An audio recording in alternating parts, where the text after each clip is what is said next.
Yeah. Sweet and I love salty. that. That's where's your pleasure. So we in this class we have had to choose certain passages. There's 3 of them we chose, and then we have to do papers and a Bible study on 2 of them. So yesterday I did with the youth we did the parable of the rich man and Lazarus, and this one is the passage in Isaiah 50 and 52 and 53 is the text that we'll look at, and so. Yeah, so this is the start a little bit of this. This is an article called "In Christ Alone," dropped from the Presbyterian Church hymnal over lyric dispute and scriptural debate. 2013 Huffington Post. Let's get interaction here. Can someone read that first paragraph? The wrath of God was satisfied has kept one of today's most popular worship songs from being sung in many Presbyterian churches. A Presbyterian Church USA committee desired to add "In Christ Alone" to the denomination's new hymnal, "Glory to God," set to be released this fall.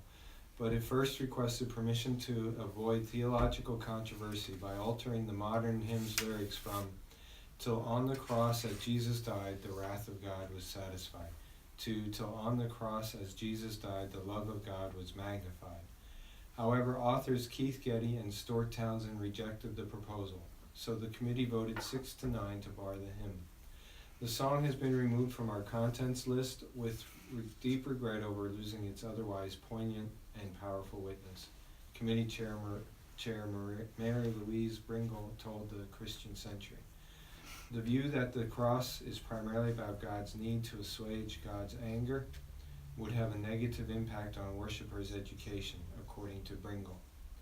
Atonement theology, including penal substitution, the perspective captured in Christ Alone, has long been controversial. But the exclusion of the hymn, number 11 of the worship songs sung most often in American churches last year, prompted debate about how Christian doctrine is included in worship music. Okay, who here is familiar with that? Yeah. So, I remember reading that a couple years ago, and thought that was interesting. I've sung that song, and because of some of those things, I've always had. I've done some gymnastics around for me to try to, but I know that for me it's been uncomfortable a bit about that. It talks about penal substitution atonement. Not without looking ahead. What would you guys say if you guys? I know that's a term it's a phrase that we don't always use. It's kind of a scholarly term, but for those who are familiar with it, what would you say that definition of that? It's the idea of looking at it's a view of atonement, what God did on the cross. What would be that? How would you summarize that? The penalty that we have incurred by being sinners and God's anger being directed at us because of that sin is covered by the sacrifice of Jesus in that sense. Okay. That's my understanding. Yeah. So with sin there must be punishment of some sort, and Jesus took the punishment. Okay. Substituted himself for us. So penal is this punishment idea that there has to be sin involves. In order to do that, there needs to be a punishment. Jesus took this punishment, so God had to punish. He had to punish something. He was going to punish us, but then Jesus kind of took a punishment for us. So, is that something that you guys have? I mean, I remember thinking about this. I mean, as a kid, you guys were taught that growing up. Was that sort of a common thing? If you guys have grown up in the church, that was kind of the. Anyone have, as you guys heard about that and have kind of grown and journeyed, any concerns or issues that you've had with that idea that in your mind? I don't have really concern with it, but I have maybe something to supplement that on as a little bit of a differing perspective. Okay. I don't know, this probably has nothing to do with the biblical basis, but as far as like a penal system for sin, isn't kind of like a personal inner unrest and guilt isn't that heavy burden also kind of part of the penal system and penal code of sin? They took guilt away? Well, no, I mean, but like for now, we all sin, we Sure. all have, and for most people, I would believe, even if they're not necessarily biblically, Literate, grew up in yeah. the church, they still feel guilt and remorse Sure. personally when they go through that process. So this is maybe something just innately built in where we feel disconnect and unrest when we're not living out the way that we maybe Yeah, no, I think that's a good point can of, to our fullest. there is that guilt. I think we all kind of, whether we know it or not, there's something about that of when we understand of not acting the way, there's a guilt. What do we do with that guilt? And so that is part of our condition for sure. So, and you said about supplementing that as well. Maybe there's some other thoughts about that, but thanks. Anyone else want to? I mean, I just have biblical problems with it. I mean, I think back to figures of the Old Testament. When we do these like backflips saying, well, I mean, how are their sins covered? Have they been in this purgatory waiting in the ground to be risen up, kind of like a Thessalonians kind of thing? The ones who died already, are they kind of the Old Testament figures who have not accepted Christ? Have their sins been covered? Are they in heaven? We have all these different backflips we do for Old Testament figures. When really they couldn't have accepted Christ. How have their sins been covered by Christ? So I find it troubling because I don't think it does the best way of describing those kind of scenarios, those logical scenarios. It seems to focus more on the whole idea of the wrath of God as well, right?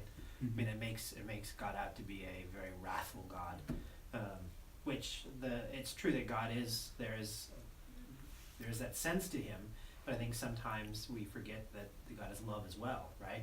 And I think finding that balance between the wrath of God and the love of God, sometimes the pendulum can swing and get off balance. Yeah.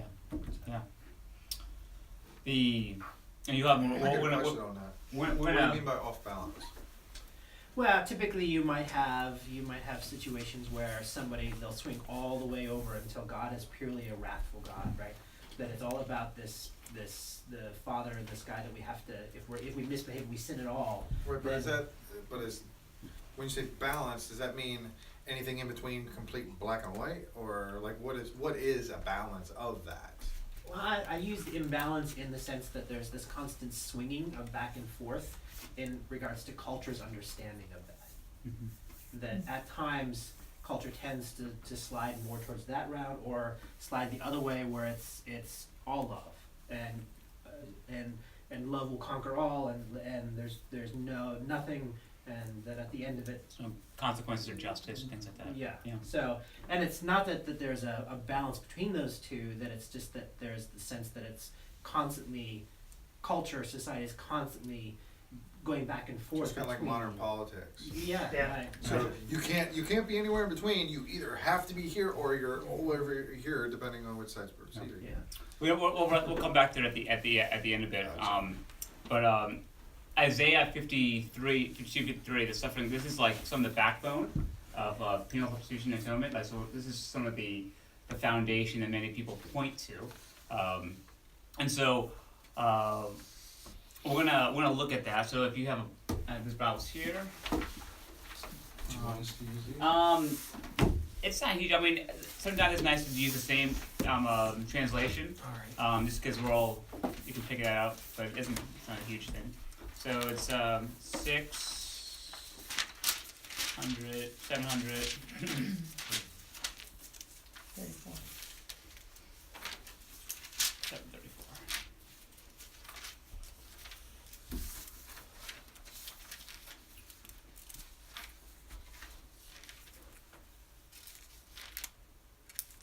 So starting on verse 13 there.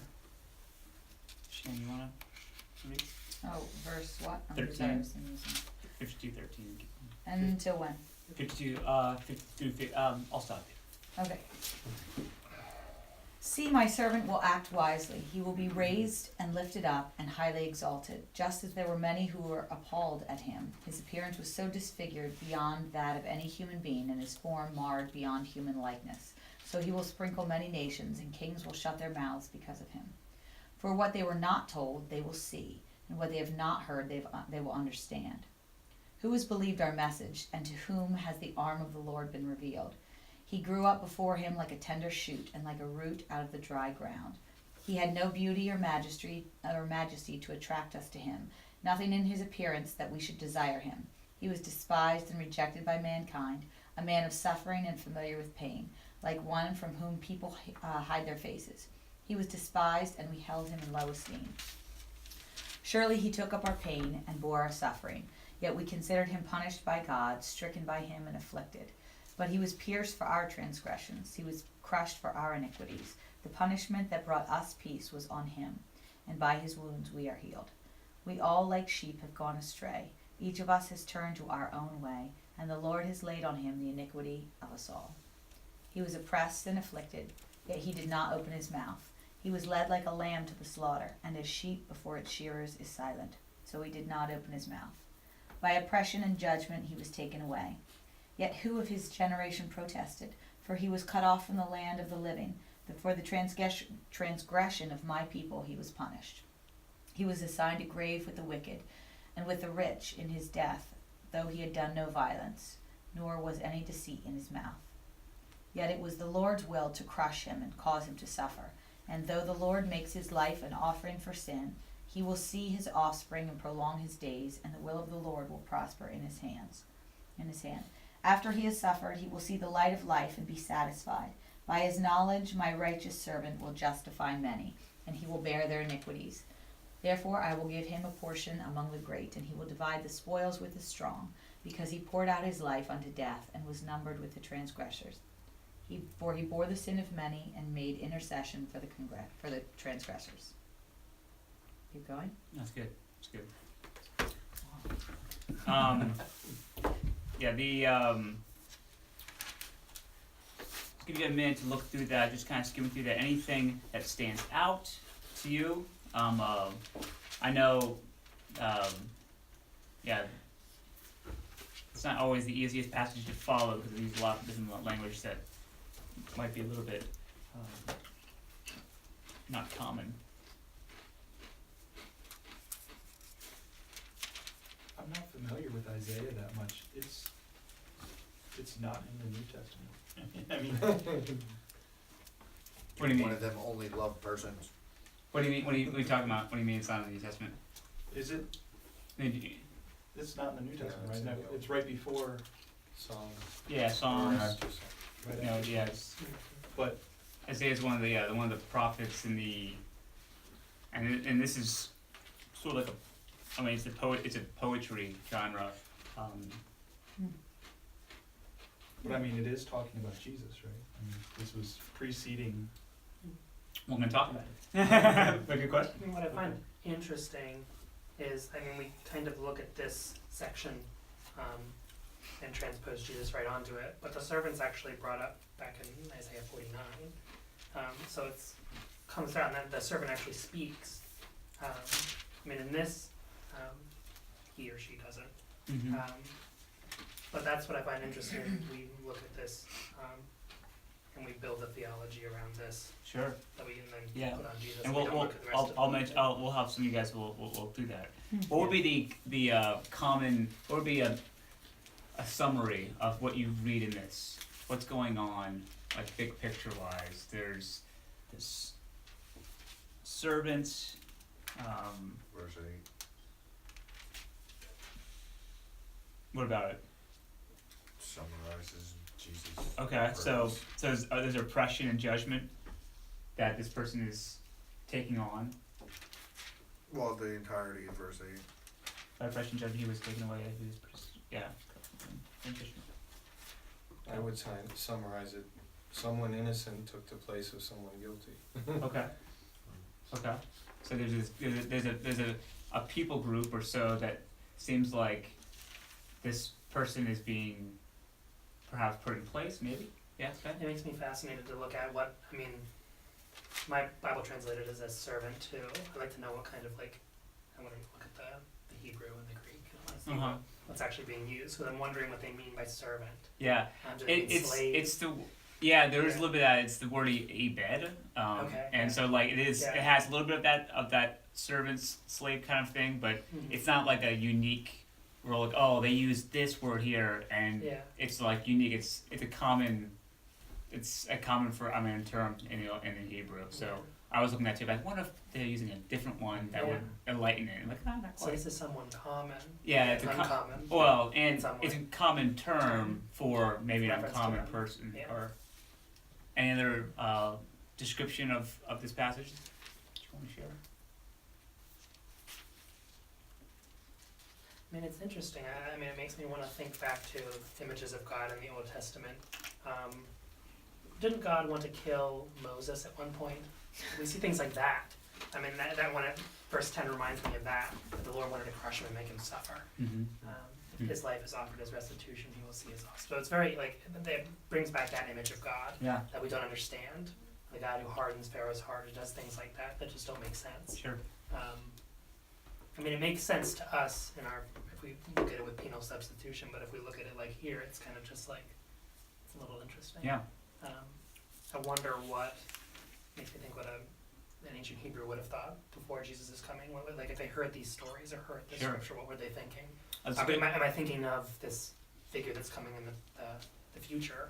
Yeah. Am I thinking of Jesus? Am I thinking of this Messiah? And scholars, and that's a good segue into what we do next. Scholars have wrestled with this for a while, and there's not like, there's not a consensus. So we're gonna split up. We're gonna split into two groups. You guys are You guys gonna have group 2. You guys gonna be group 1. So you're gonna look at group 2 is gonna look at the servant as Jesus. So you're gonna read through that a little bit with those kind of eyes. And you guys are gonna look at the servant as Israel, as the nation of Israel, and what are some hints that it could be that? So just look at some clues in the text. You can move over Peter, you can move over Paul. I'm gonna come on. Oh yeah. How come they get to be the first bit of the nation? They don't get the Using take a minute or two, and then just share any clues that you might have from the text that might lead you to one or two reading together. You see how my video is doing? Except that it's.